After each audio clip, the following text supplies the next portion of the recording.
दोस्तों पहली पार्ट पर रेस्पॉन्स देने के लिए आपका बहुत बहुत शुक्रिया। इसीलिए आज के इस वीडियो में हम लोग इग्निस से रिलेटेड सेकंड पार्ट लेकर आ चुके हैं।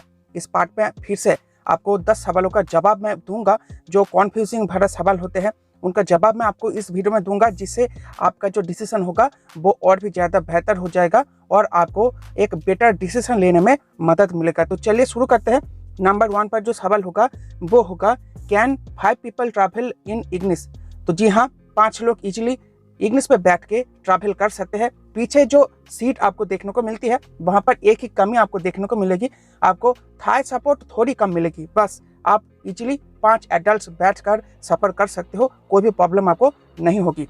दूसरी जो सवाल होगी वो होगी, डज इग्निस हैव एयरबैग? तो जी हाँ, इग्निस में आपको 2 एयरबैग मिलता है। इसके बेस मॉडल सिग्मा से ही एकदम टॉप मॉडल अल्फा तक आपको दो airbag, ABS with EBD, seat belt reminder, seat belt pretensioners and force limiter जैसे सेफ्टी फीचर आपको बेस से लेकर टॉप तक मिल जाता है इग्निस के सभी वेरिएंट में।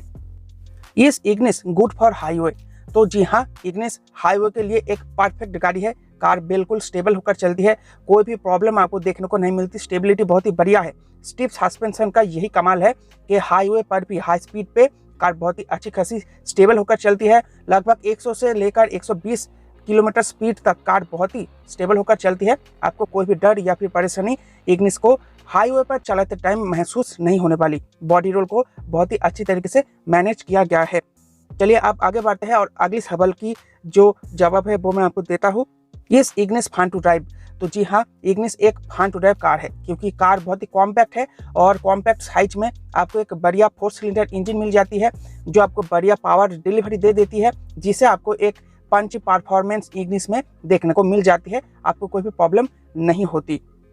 नंबर 5 पर जो सवाल है वो है, which one is better, WagonR और इग्निस? देखो, इन दोनों ही गाड़ियों में आपको डायमेंशंस में फर्क दिखेगा और आपको चलाने में भी, ड्राइविंग एक्सपीरियंस में भी आपको फर्क दिखेगा। जैसे कि वैगनआर में आपको जो टॉल बॉय डिजाइन है वो और भी ज़्यादा ऊंची मिलती है, इग्निस से ज़्यादा ऊंची मिलती है। आप लोग एक छोटी एसयूवी जैसी पेस आपको वैगनआर में देखने को मिल जाती है। ये बहुत ही बढ़िया बात है, लेकिन इससे बॉडी रोल बहुत ज़्यादा बढ़ जाती है। वैगनआर में आपको स्टीयरिंग फीडबैक वैगनआर में अच्छी नहीं मिलती। इसके अलावा सॉफ्ट सस्पेंशन का इस्तेमाल किया गया है तो बॉडी रोल बहुत ज़्यादा महसूस होती है। 40-50 किलोमीटर के स्पीड पर ही आपको वैगनआर में बहुत ज़्यादा भयंकर बॉडी रोल महसूस होगी। इसके अलावा टायर साइज भी वैगनआर में छोटी मिलती है। 13 और 14 इंचेस की टायर ही मिल पाती है। और इसके अलावा स्टीयरिंग फीडबैक तो नहीं है, उसको कंपनी ने जानबूझकर हटा दिया है, क्योंकि अगर स्टीयरिंग फीडबैक होती तो कार पलटने की संभावनाएं ज़्यादा होती। इसीलिए जानबूझकर कंपनी ने स्टीयरिंग फीडबैक को भी हटा दिया है। लेकिन इग्निस में ऐसी कोई भी प्रॉब्लम आपको नहीं है। इग्निस भी ऊंची गाड़ी है, टॉल बॉय डिजाइन के साथ आती है, लेकिन हाँ, वैगनआर से कम इसकी ऊंचाई है। इसके अलावा स्टीयरिंग फीडबैक पहले नहीं थी, लेकिन फेसलिफ्ट मॉडल आने के बाद उसको कंपनी ने ठीक कर दिया है। इसके अलावा आपको 15 इंचेस की टायर मिलती है, बेस से लेकर टॉप तक आपको अच्छी खासी ग्राउंड क्लियरेंस मिलती है, स्टेबिलिटी मिलती है, तो कार बहुत ही चिपक कर चलती है। रोड पर परफॉर्मेंस भी आपको अच्छी देती है। एक और डिफरेंस दोनों ही गाड़ियों में है, वैगनआर में आपको 2 नए इंजन ऑप्शंस मिल जाते हैं, 1 लीटर डुअल जेट और 1.2 लीटर डुअल जेट, जबकि इग्निस में आपको पुराना वाला 1.2 लीटर वीवीटी पेट्रोल इंजन मिलता है। ये एक और डिफरेंस है। अगर आप नए इंजन ट्राई करना चाहते हो तो वैगनआर की तरफ जा सकते हो। इग्निस में अभी भी कंपनी ने नया डुअल जेट इंजन को इंट्रोड्यूस नहीं करा है। हो सकता है 2023 में कंपनी कर दे, क्योंकि अभी हाल फिलहाल में ही एस पेस में अपडेट किया गया है, तो अब सिर्फ इग्निस ही बचा है जिसमें डुअल जेट इंजन का इस्तेमाल कंपनी ने नहीं करा है। तो हो सकता है अगले साल हमें इग्निस में डुअल जेट इंजन का जो सपोर्ट है वो देखने को मिल जाए। इस इग्निस 4x4? तो देखो, इस सवाल का जवाब हाँ भी है और ना भी है। क्यों? क्योंकि इंडियन मॉडल में जो इंडिया में जो इग्निस बेची जाती है वो फ्रंट व्हील ड्राइव गाड़ी है, उसमें कोई भी 4x4 का सपोर्ट नहीं मिलता। लेकिन जो इंटरनेशनल मार्केट में इग्निस बेची जाती है उसमें ऑल व्हील ड्राइव का ऑप्शन आ जाता है, मतलब ऑल ग्रिप टेक्नोलॉजी। मारुति का जो ऑल ग्रिप टेक्नोलॉजी है वर्ल्ड वाइड पॉपुलर, वो टेक्नोलॉजी इग्निस में भी आती है। इसीलिए बाहर वाली देशों में या फिर इंडिया से बाहर वाली देशों में इग्निस एक 4 व्हील ड्राइव ऑप्शन के साथ आती है, तो वहाँ पर ये एसयूवी जैसा परफॉर्मेंस दे देती है। लेकिन इंडियन मार्केट में ये सिर्फ एक हैचबैक है जो एसयूवी लुकिंग डिजाइन के साथ आती है। इस इग्निस ए एसयूवी?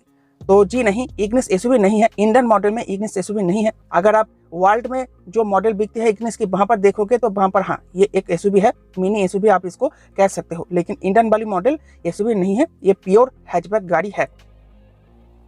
इस इग्निस ए क्रॉसओवर नहीं, इग्निस कोई क्रॉसओवर गाड़ी नहीं है। इग्निस एक प्योर लिटिल हैचबैक है और इंटरनेशनल मार्केट पे प्योर लिटिल एसयूवी या फिर मिनी एसयूवी आप कह सकते हो, वो है Ignis. Is Ignis and international car? तो जी हाँ, बिल्कुल इग्निस इंटरनेशनल कार है। इंडिया के अलावा भी इग्निस बहुत सारी देशों में बेची जाती है, जैसे कि आपको न्यूजीलैंड में बेची जाती है, ऑस्ट्रेलिया में बेची जाती है, साउथ अफ्रीका में बेची जाती है, यूके जैसे देशों में इग्निस को बेची जाती है। और इन सभी देशों में आपको 4x4 ऑल ग्रिप टेक्नोलॉजी मिल जाती है इग्निस में, सिर्फ इंडिया को छोड़कर। ठीक है, अब आगे बढ़ते हैं। आज की लास्ट जो सवाल है वो है what is the ground clearance of Ignis? तो इग्निस का ग्राउंड क्लियरेंस है 180 mm। इस रेंज में आपको जितने भी हैचबैक देखने को मिलेंगे उसमें आपको 160 से लेकर 170 mm का ही ग्राउंड क्लियरेंस देखने को मिलती है। 180 mm का ग्राउंड क्लियरेंस आपको सिर्फ इसी कार में देखने को मिलती है इग्निस में, जिससे आप थोड़े बहुत इस कार से ऑफ रोडिंग कर सकते हो। आपको जो बड़े बड़े ऊंचे ऊंचे स्पीड ब्रेकर देखने को मिलती है उस पर से ये कार इजीली पार हो जाती है। आपको कार को टेढ़ा करने की जरूरत नहीं पड़ती, इजीली पार हो जाती है। अगर सड़क पर गड्ढे वगैरह हो तो उसको भी इजीली ये पार कर जाती है, नीचे से ठुकने का डर नहीं लगता।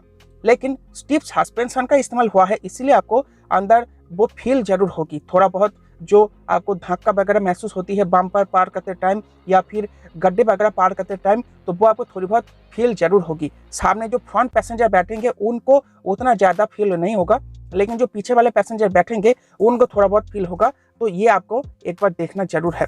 तो ठीक है दोस्तों, ये था वो 10 सवाल, अगले 10 सवाल जो मैंने आपको आंसर कर दिया है और आशा करता हूँ आपका कॉन्फ्यूजन भी क्लियर हो चुका होगा। तो इस वीडियो में भी अगर आपका अच्छा रिस्पांस आता है तो इसका थर्ड पार्ट भी अगले संडे आ जाएगा, जिससे आपका कॉन्फ्यूजन और भी ज़्यादा क्लियर होगा। तो वीडियो अगर आपको पसंद आई हो, इन्फॉर्मेटिव लगा हो, तो वीडियो को जरूर से जरूर लाइक करना, चैनल को सब्सक्राइब करना। और इस चैनल में आपको नए नए कार के रिव्यू वीडियोस भी देखने को मिलेंगे, तो आप उनको भी देखना। कौन कौन सी कार की आप रिव्यू वीडियोस देखना चाहते हो नीचे कमेंट बॉक्स में लिख डालो, ताकि मैं आप लोगों के लिए वो रिव्यू वीडियोस डाल पाऊँ। मैं आप लोगों को बता देता हूँ, मेरे लोकल में जितने भी कंपनीज है, मारुति है, हुंडई है, रेनॉल्ट है, महिंद्रा है और टाटा है, आप कौन सी कार की रिव्यू वीडियो देखना चाहते हो नीचे कमेंट बॉक्स में लिखो, मैं उस कार की रिव्यू वीडियो आपके लिए लाने की कोशिश करूंगा। ठीक है, तो चलो फिर मिलते हैं आपसे नेक्स्ट वीडियो में। आज के इस वीडियो को देखने के लिए आपका बहुत बहुत शुक्रिया।